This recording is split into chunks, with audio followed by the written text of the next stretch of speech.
Channel के सभी साथियों को नमस्कार। एक बार फिर से आपके समक्ष एक नई रिकॉर्डिंग के साथ प्रस्तुत है और इस बार प्रस्तुत की जा रही है क्लास 10th सामाजिक विज्ञान विषय का मॉडल पेपर नंबर 5।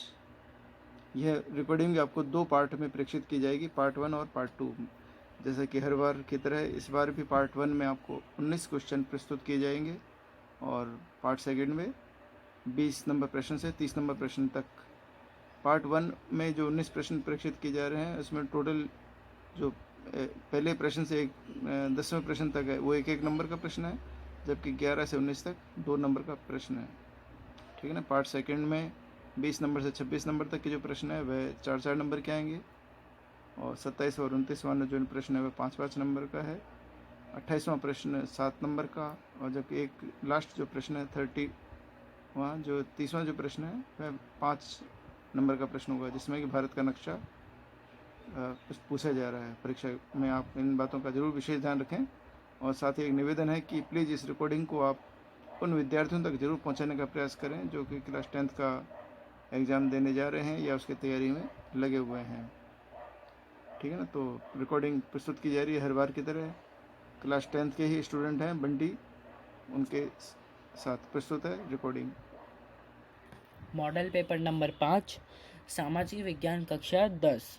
प्रश्न नंबर 1, इलाहाबाद प्रशस्ति के रचयिता का नाम बताइए। इसका उत्तर है इलाहाबाद प्रशस्ति का रचयिता हरिशेन था।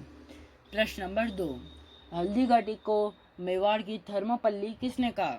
इसका उत्तर है कर्नल जेम्स टॉड ने।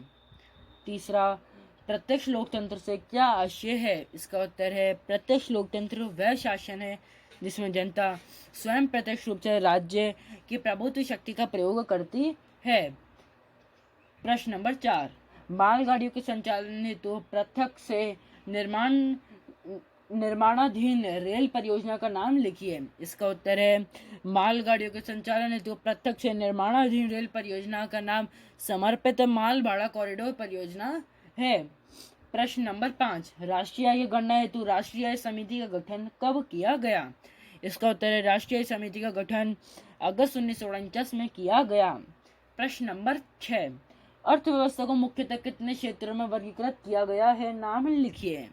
इसका उत्तर है अर्थव्यवस्था को 3 क्षेत्रों में विभाजित किया गया है। पहला प्राथमिक क्षेत्र, दूसरा द्वितीयक क्षेत्र और तीसरा है तृतीयक क्षेत्र। प्रश्न नंबर 7, केंद्रीय सांख्यिकी संगठन किस वर्ष से देश की राष्ट्रीय आय की गणना कर रहा है। इसका उत्तर है केंद्रीय सांख्यिकी संगठन 1955 से देश की राष्ट्रीय आय की गणना कर रहा है। प्रश्न नंबर 8, मुद्रास्फीति गणना हेतु कौन से सूचकांक उपयोग में लाए जाते हैं। प्रश्न नंबर 8 का उत्तर है मुद्रास्फीति की गणना हेतु थोक मूल्य सूचकांक, उपभोक्ता मूल्य सूचकांक, राष्ट्रीय अवस्फीति आदि उपयोग में लाए जाते हैं।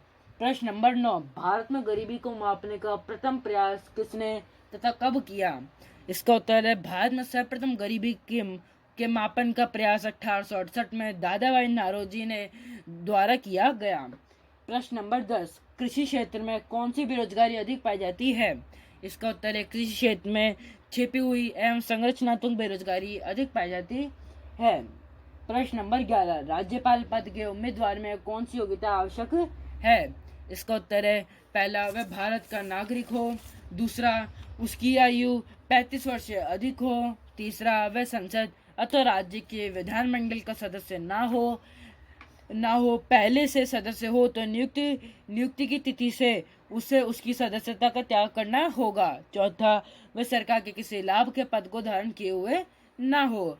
प्रश्न नंबर 12, बावड़ी क्या है, प्रकाश डालिए। बावड़ी राजस्थान में जल संरक्षण की एक परंपरागत विधि है। बावड़ी चतुष्कोण या गोल व वर्तुलाकार से निर्मित जल स्रोत है। इसमें ईंटों तथा कालात्मक पत्थरों का प्रयोग किया जाता है। इसके आगे आंगननुमा भाग होते हैं। इसमें सीढ़ियां बनी होती है जिन पर कालात्मक मेहराब, स्तंभ एवं झरोखे बने होते हैं। प्रश्न नंबर 13, भारत में चावल का उत्पादन क्षेत्र बताइए। इसका उत्तर है भारत में चावल मुख्यतः पश्चिम बंगाल, आंध्र प्रदेश, उत्तर प्रदेश, उड़ीसा, बिहार, तमिलनाडु तथा मध्य प्रदेश में पैदा होता है। इनके अलावा आसाम, छत्तीसगढ़, झारखंड, महाराष्ट्र, पंजाब, हरियाणा तथा अल्प मात्रा में राजस्थान में भी चावल उत्पादित किया जाता है। प्रश्न नंबर 14, राजस्थान में लिग्नाइट कोयले के वितरण के बारे में वर्णन कीजिए। इसका उत्तर है, राजस्थान में लिग्नाइट किस्म का कोयला पाया जाता है। वह यह चूने की चट्टानों के साथ बाड़मेर में कपूरडी, जालिपा, गिरल, बाड़खा, गुंगा तथा शिव में, बीकानेर में बरसिंगसर, पलाना, गूड़ा, बिठनोग, नागौर में मेड़ता, कसनाऊ, कुचेरा, माता सुख में मिलता है। प्रश्न नंबर 15, भारत में कागज उद्योग के वितरण पर प्रकाश डालिए। इसका उत्तर है, कागज उद्योग भारत का प्राचीन उद्योग, कुटीर उद्योग है। आधुनिक स्वरूप का पहला कारखाना श्री रामपुर, पश्चिम बंगाल में स्थापित हुआ। वर्तमान में इसका लगभग 800 कारखाने हैं। भारत में कागज उद्योग का विकास पश्चिम बंगाल, महाराष्ट्र, उत्तर प्रदेश, मध्य प्रदेश, कर्नाटक, गुजरात आदि राज्यों में हुआ है। प्रश्न नंबर 16, जनसंख्या वृद्धि दर किसे कहते हैं? इसे नियंत्रित करने के 2 उपाय लिखिए। इसका उत्तर है, जनसंख्या वृद्धि दर। पहला, जनसंख्या वृद्धि दर किसी स्थान या देश की किसी वर्ष की मूल जनसंख्या में प्रत्येक 100 व्यक्तियों पर हुई व्यक्तियों की वृद्धि कमी जनसंख्या वृद्धि दर कहलाती है। जनसंख्या वृद्धि दर को नियंत्रित करने के उपाय: पहला, जन्म दर को कमी करने का प्रयास करना चाहिए। दूसरा, परिवार नियोजन कार्यक्रम का व्यापक प्रचार प्रसार करना चाहिए। प्रश्न नंबर 17, सीमांत सड़कों का निर्माण किन के द्वारा किया जाता है? इनका महत्व बताइए। इसका उत्तर है, सीमांत सड़कों का निर्माण व देखरेख भारत सरकार प्राधिकरण के अधीन सीमा सड़क संगठन द्वारा किया जाता है। इन सड़कों द्वारा भारत में उत्तर पूर्वोत्तर क्षेत्रों में सड़क परिवहन का समन्वित तथा तीव्र विकास से व आर्थिक विकास तेज हुआ है तथा प्रतिरक्षा संबंधित तैयारियों को मजबूती मिली है। प्रश्न नंबर 18, रैंप एवं शौचालय सीढ़ियों का क्या महत्व है? समझाइए। इसका उत्तर है, यात्रियों के चलने फिरने को सरल एवं सुसाध्य बनाने एवं उनके सामान को सुविधापूर्वक लाने ले जाने में रैंप एवं शौचालय सीढ़ियों का बहुत महत्व है। इससे वृद्धजनों एवं विशेषज्ञजनों को भी लाभ होता है। अतः सार्वजनिक स्थानों पर रैंप व चलित सीढ़ी की सुविधा होनी चाहिए। प्रश्न नंबर 19, ठोस कचरा प्रबंधन कार्यक्रम के कोई 2 उद्देश्य बताइए। इसका उत्तर है, पहला, वर्तमान में शहरीकरण से शहरों में कचरे एवं गंदगी की प्रमुख समस्या है। ठोस कचरा प्रबंधन का प्रमुख उद्देश्य इस गंदगी का निस्तारण करना है। दूसरा, इसका उद्देश्य घरों, कारखानों, उद्योगों, अस्पतालों एवं अन्य संस्थानों से निकलने वाले सूखे एवं गीले अनुपयोगी सामान का निस्तारण करना है।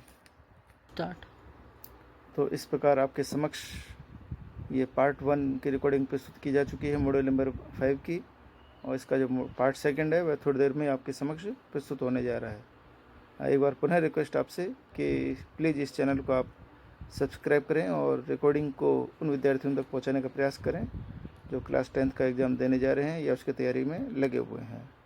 मिलते हैं फिर पार्ट 2 की रिकॉर्डिंग के साथ कुछ ही देर में।